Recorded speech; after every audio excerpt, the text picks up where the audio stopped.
Hello everybody, this is Dieselis here, and I'm going to be trying something a little bit different today. I am going to be doing the history of Thomas and Friends related recalls. And despite what people might think, it's not just the wooden railway ones. There have been recalls dating all the way back to the 1990s.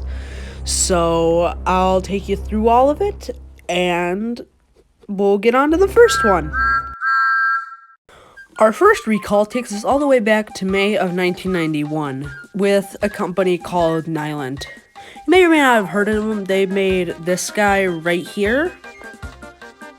But, so basically, this was announced in May of 1991 on the 29th, and the problem was with one of these guys. Now, it wasn't lead in the paint or anything because it's molded out of plastic. The problem was these little plastic hinges on the back, along with the side rod pins, would fall off.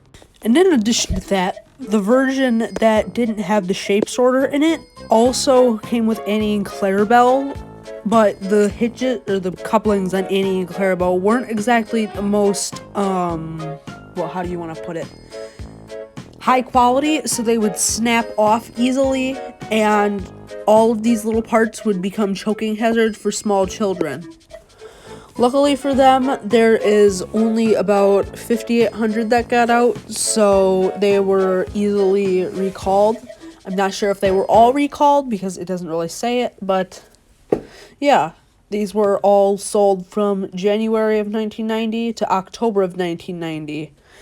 And yeah, so why don't we move on to the second recall? If you have ever gone to any sort of Day Out with Thomas event, you probably have one of these guys. I actually have one right here. It still works.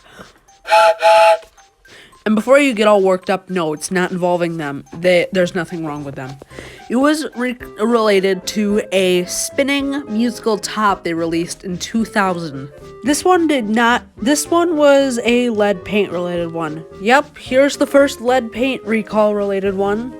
But this one was actually accounted 6 years after the product released in August 22nd of 2007.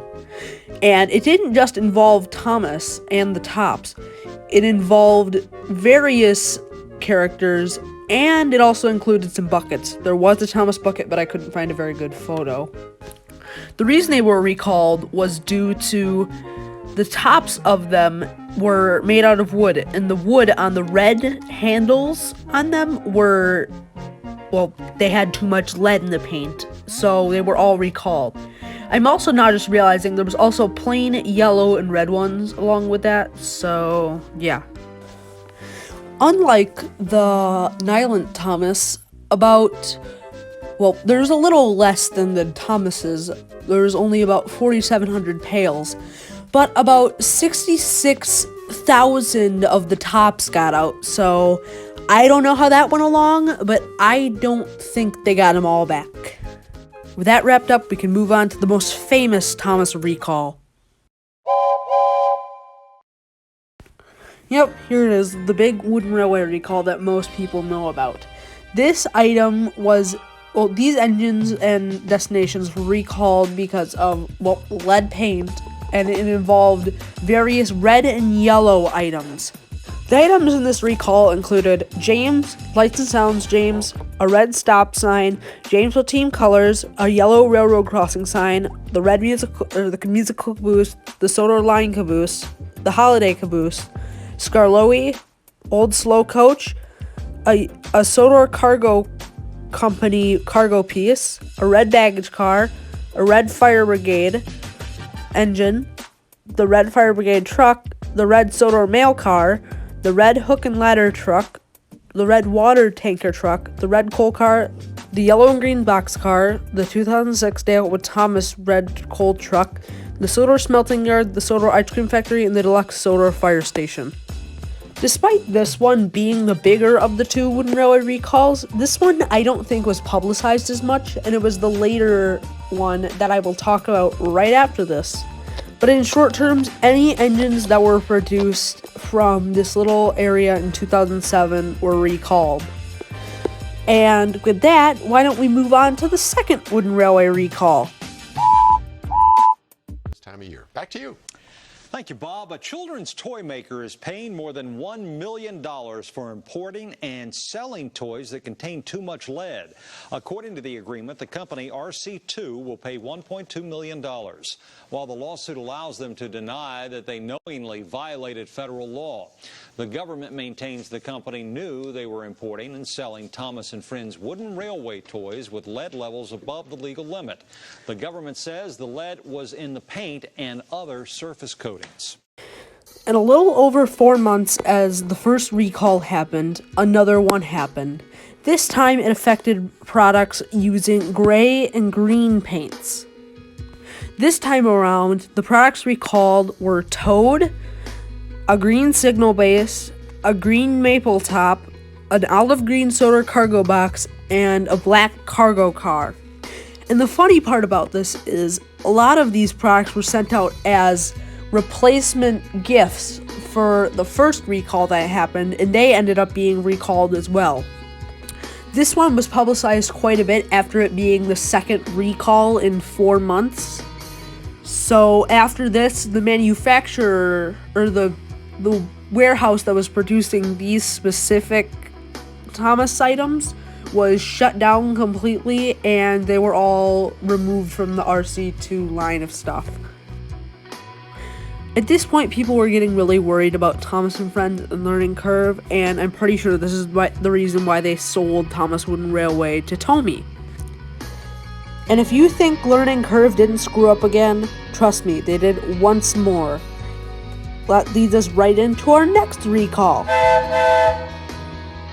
And despite this being another Learning Curve screw up, this one wasn't very widely known about because this one didn't get out very much. On July 1st of 2009, it was announced that a batch of about 1,000 take-along Nevilles had a problem where if they were dropped, a small part would break off of them and kids could choke on them. This one was exclusive to Toys R Us Canada, and this is just about it. There was only Nevilles with the codes of 056WY00. And I'm pretty sure, if I had to guess, it's probably the buffer beam and it wasn't supported enough. But there's not very much about this one, so why don't we move on to the next one? Okay, this one's not really Thomas item, but it's Thomas themed, so I'll keep it short. Basically, a Thomas-themed tricycle had a 3-inch key that stuck out of it that if kids hit on it, they could bleed and just get themselves hurt. So the key was recalled, and that was about it. And then they just changed the product. If that's all wrapped up, I guess we can move on to the next one then. I'm also going to keep this one short because it's another ride-on toy recall. A company called Kittyland made a Thomas & Friends themed scooter, and it was recalled due to the fact that kids would get their fingers caught in the hinge mechanism between the steering column and the platform, which would pretty much cut open their hands and make them need stitches. So they just recalled them, and I don't know what happened from there. And that is all there is for recalls. Now, since you have made it this far, I'm going to give you a little bonus. On the website I'm researching on, which is the United States Consumer Product Safety Commission, I am finding that there are several reports of Thomas items doing damage. So here are some. First up, we have this Skyling Thomas flashlight that a small child picked up when they thought the batteries had died. And no, it is made out of tin.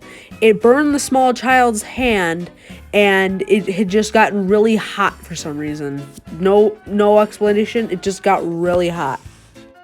The next one is a report of a 63-year-old woman slipping on a piece of Trackmaster track and breaking her wrist.